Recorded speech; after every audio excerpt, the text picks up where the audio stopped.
台积电创办人张忠谋进前表示，台积电的三奈米制程有可能会刷去美国，各界也拢真关心台积电上先进的制程甲技术，敢法度留伫台湾呢？今仔日经济部长王美花强调，中央政府一定会想办法，把台积电上新的技术、上界主要的生产基地留伫台湾。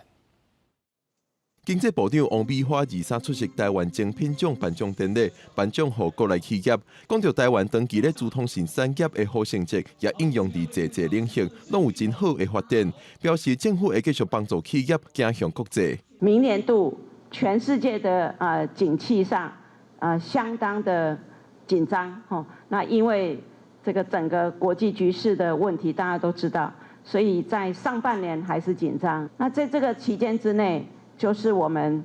深蹲。发展国际部亦会同时也关心台湾上新的技术敢有法度留伫台湾。进前台积电创办人张忠谋参加 APEC 会议，等来台湾开记者会时，嘛证实台积电的3奈米制程有可能去美国设厂。3奈米是不是也可能到美国去？对，之后是5奈米之后。现在美国去设厂的是要5奈米，那5奈米的部分是到2024量产，但是台积电的3奈米现在就已经在台湾台南市量产，那另外呢2奈米的部分